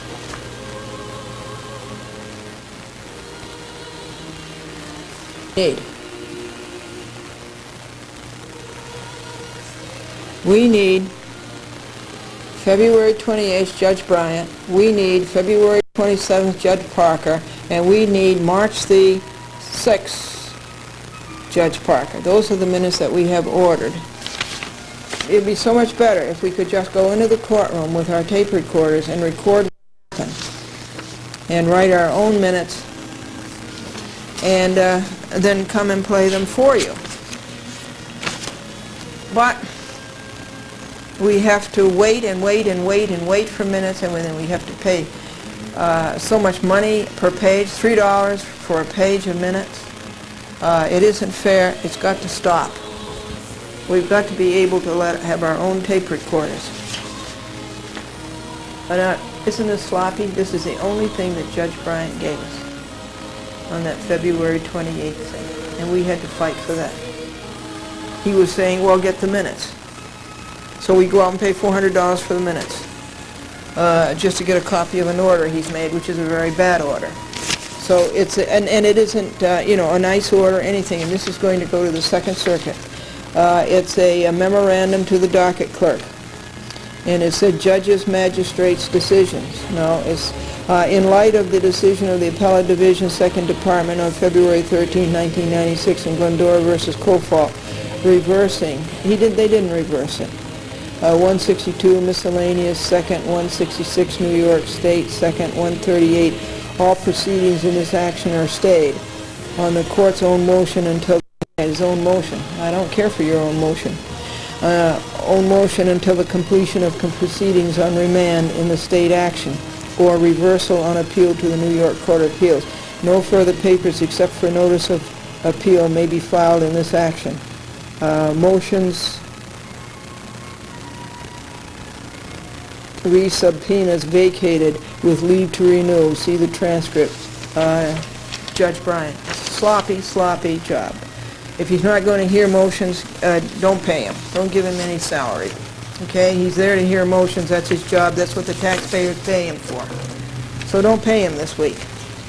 Okay, now here are the minutes for before Charles Bryant, Glendora, and Daniel Gerfine, and Jess Bunshaft. And Glendora versus Cablevision Systems Incorporated, says the clerk. Bryant says the matter is not for jury selection. It's set for jury selection on March 4th, and the trial will start on the 4th or the 5th. And I really don't see that very much can be done between now and the time of the trial. Right away, he closes you out. This is Judge Bryant. If you have any problems that are going to delay our commencement of trial, I want to iron them out as promptly as I can. That I am just ready to try the case, and that's it. Glendora, will you declare my claim as fact? Bryant, I'm sorry, will you declare my claim as fact as per my motion to you? Bryant, no. The motion is denied in all respects. He didn't even read it. Glendora, you are not going to? Bryant, the case involves triable issues of fact. The magistrate judge has certified that you are ready for trial, and I'm prepared to try the case, and I simply can't allow the case to continue without being taken care of and tried by the court. Glendora, did you deny my motion for default judgment? The court, I'm sorry? Glendora, did you deny my motion for default judgment? Bryant, yes. Try the case on the merits. Glendora, did you deny that they pay me $423 and $400 for the minutes? Bryant, I think I have previously ruled those matters can be taken up when the bill of costs at the end of the trial is presented, assuming you prevail. Glendora, how about the insurance policy that Judge Fox demanded that they produce on February the 5th at 5 p.m.? They haven't produced it yet. Bryant, if you asked for something and they didn't do it, you ought to take it up with Judge Fox. Do you know what this is? What were you supposed to do? He asked Gerfine. Gerfine, Your Honor, I was before Judge Fox that day with Daniel Burke from Cablevision. Oh, no. No. There is no Daniel Burke from Cablevision. Gerfine is all mixed up. He must have meant William Quinn. Judge Fox ordered if an interrogatory concerning the insurance had not been responded to, that we respond. Well, we had responded. Glendora, no, that's not so. Bryant, show her a copy of the response. Gerfine, the response is right here. I can make a copy for her. Glendora, I do not have a copy of the insurance policy. That's basic discovery. I demanded it on May 30th. Bryant, I am not interfering with Judge Fox's discovery. I am trying the case on March 4th. Glendora, they are in contempt of Judge Fox's court. Bryant, goes to Judge Fox. Glendora, and Judge Fox said, see you. Bryant, what? Glendora, Fox said, see you. Bryant, when did he say that? Glendora, he says it's in Judge Bryant's court. I am not going to rule on it. Bryant, seems to me you better reproduce it, he says to Gerfine. Glendora, he ordered them to produce it. He is in contempt of court. Bryant, I think you have to produce it. Gerfine, Your Honor, the record is clear before Judge Fox. Wrong, Your Honor. That's not so, Glendora says. They are in contempt of court. It was not produced per Judge Fox's order on Bryant. You should be ordered to produce it. Gerfine, Your Honor, when we were before Judge Fox, the court ordered that if an interrogatory had not been responded to respond. The question has been asked. You see, they're playing games. They're lying. They're lying. They know that's not what it means. Gerfine, the question has been asked. We had responded. The response was defendant objects to the request on the grounds it is not relevant. Bryant says, what does the response say? Gerfine, the defendant objects to this request. It's not relevant or material to the subject. Bryant, you produce it. If you don't produce it, will you please behave yourself? Glendora, I'm sorry. You are not to applaud. That is not a theater. This is not a theater, and there is no place here, I'm sorry, for someone to applaud. Sorry, Your Honor. Wait a minute now. I want to make sure I have got this. When will you turn it over? Gerfine, in a week. Oh, no. Bryant says, oh, no, because we are going to trial on March 4th. Gerfine, 5 days. Bryant, all right, 5 days. That's personally directed to you, sir. Glendora, Your Honor, what date is that 5 days? 5 calendar days? 5 business days? Bryant, name a calendar day on which you will do it. Gerfine, February 23rd. Well, I want you to know, folks, February 23rd has come here and gone, and they haven't produced it. That's how crooked things can get in court. Lying lawyers. Bryant, all right, you are ordered to do that. Your Honor, I have not received $95 for the audio tape that you ordered 4 times. That is a bill of costs if you prevail at trial. Glendora, but they are in contempt of your court. Bryant, I am not touching it. I am just going to try the case to the jury and see what the jury holds. Glendora, you ordered them 4 times to pay for this. I will enter judgment in your favor at the end of the trial if you win the case, and that judgment will add on $95. Well, whether I win the case or not, I'm owed that $95. Glendora, informer pauperous, granting me informer pauperous. Bryant, you have an action for damages. You are trying to collect money for yourself. You have to do that. You are not impoverished and your liberty is not at stake, and I am not allowing you to maintain the case in informer pauperous. Glendora, I am impoverished, and I have provided you proof of that. I am impoverished. I have provided you proof of that. My motion was unopposed, Your Honor. Bryant, that's fine. Please understand you have an action for money damages. You have the absolute right to try it, and you will try it, and you will either win it or you will lose it, and I don't care which. Mr. Bunshaft, Your Honor, if I may be heard. Bryant, Yes, sir. Bunshaft, Jess Bunshaft, Deputy County Attorney for Nassau County. Your Honor, we are not parties to this action. However, the plaintiff has served 4 subpoenas on the county. One for a Philip Sweet, a former county employee who is no longer with us. I will return that subpoena to the plaintiff since he is no longer under our control. Glendora, I object. Bryant, if he doesn't work for the county doesn't control him. Glendora, however, he was working for the county when this action happened, and he has available information I want to show the jury. Bryant, we deal with the present, not what the past was. Bunshaft, the other 3 subpoenas are for high county officials, Deputy Commissioner of Accounts, Commissioner of Consumer Affairs, and the county executive himself. It's our intent to move to quash these subpoenas. We have every reason to believe this is a fishing expedition. Bryant, you know, it's just one of those things that sometimes people have to testify. Even President Clinton has to testify. Bunshaft, I understand, Your Honor, but we don't feel the plaintiff. Bryant, you should write to Congress and tell them these litigations are sometimes abusive. Bunshaft, Your Honor, we don't feel the plaintiff has any. Bryant, you can make a motion, but I am not promising you that I am going to grant it. Bunshaft, understood, Your Honor. What I would like to request at this time, if I may, so we don't have to make a motion in a complete vacuum. I understand this case has been going on for a couple of years. Bryant, this case has been to the Court of Appeals in a bag. This is a reported case. Bunshaft, but not with us, Your Honor. This is the first we heard about it just a day or 2 ago by the subpoenas served on us. Why wouldn't he hear about it? Look it up. That's what a reported case means.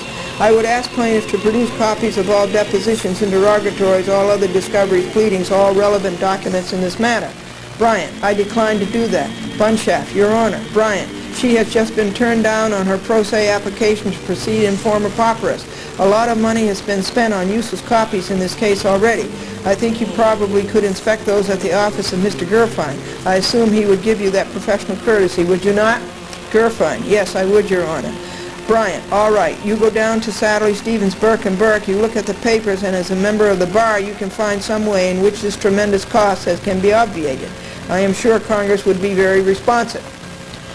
You know how well Judge Bryant knows the name Satterley, Stevens, Burke & Burke? His former law clerk went to work for Satterley, Stevens, Burke & Burke. I hope Judge Bryant had nothing to do with getting her the job. Her name was Maureen. Bunshaft, Your Honor, then, may I ask you for an extension of time in which to deal with this matter? Bryant, I am trying the case on March the 4th. Bunshaft, could that be rolled back, Your Honor? Isn't that arrogant? Bryant, no, this case has to be tried. This is a case in which everyone wishes to generate papers, but nobody really wants to come in and try the case. Bunshaft, well, I understand, Your Honor, but as a non-party, it's quite a burden for us to step in at this last minute. I just got those subpoenas yesterday, and I have to deal with these. I have the chief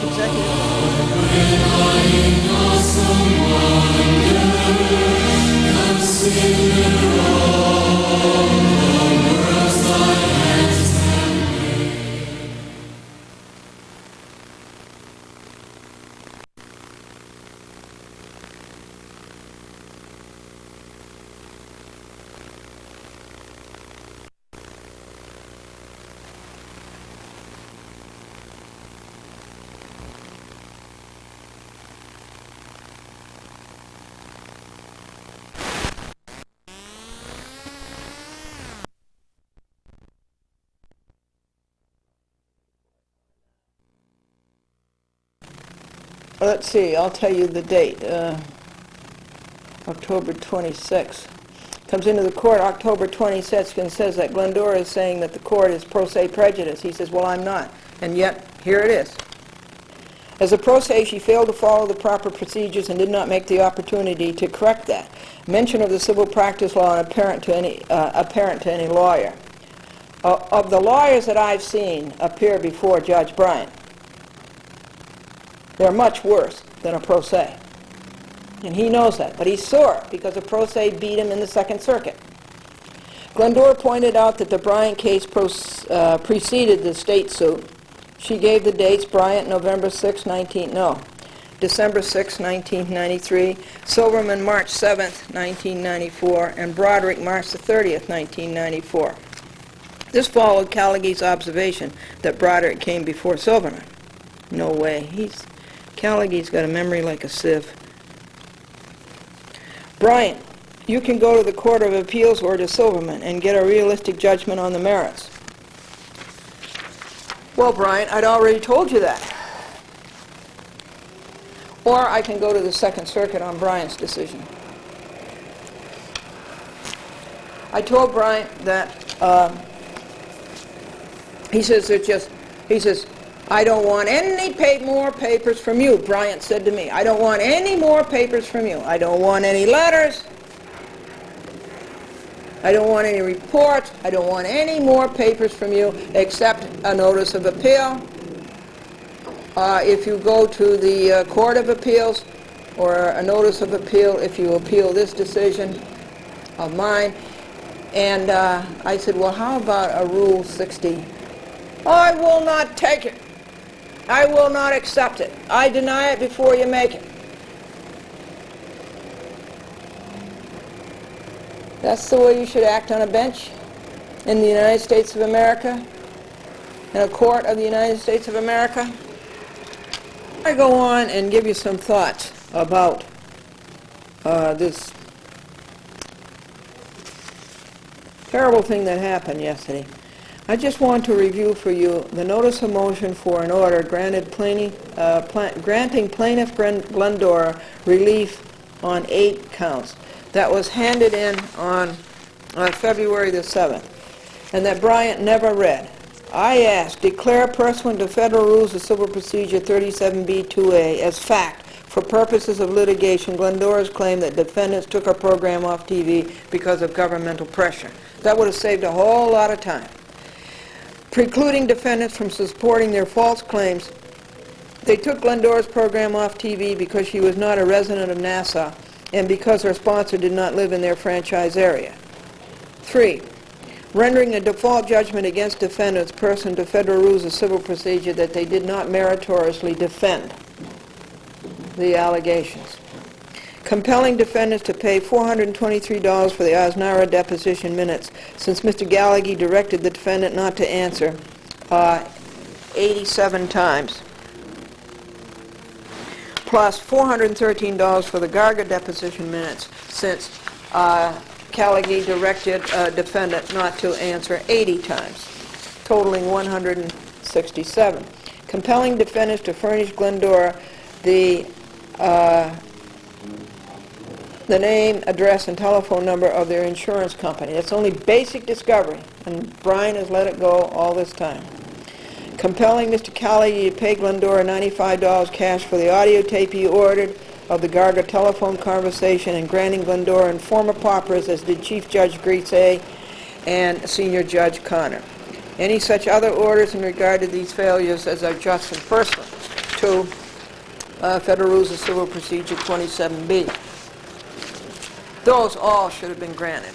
I asked for them on December 16th, February 16th, and he just showed no familiarity with them at all. Dereliction of duty when a judge refuses to hear from a litigant that he's had in court for 2 1/4 years or even 2 1/4 hours.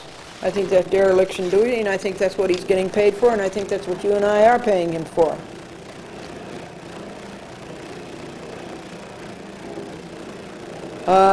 It was a bad performance, and that tells you why judges dodge and manipulate on audio taping and videotaping. They don't want you to see this. And these are your courts, and you must know what's going on.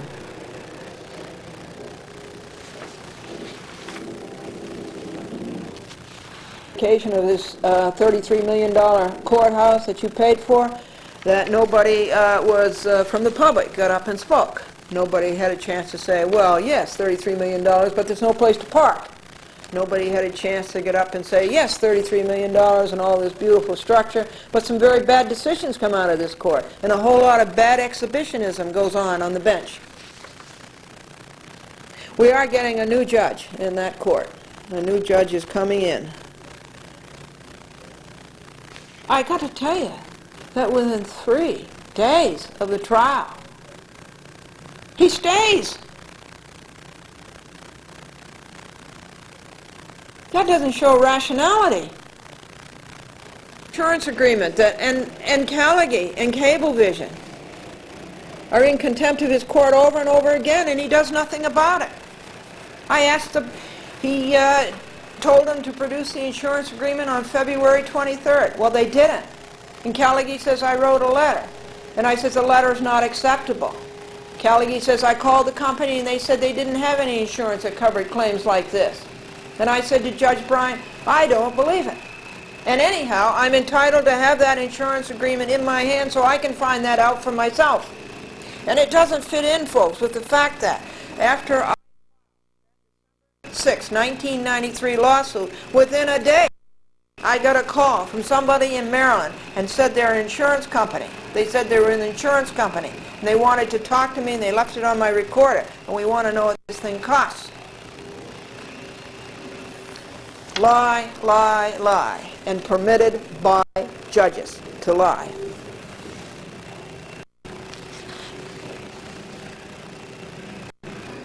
You know, this is already a freedom of speech case. You have Bryant saying, you don't have freedom of speech, you can't talk to me anymore.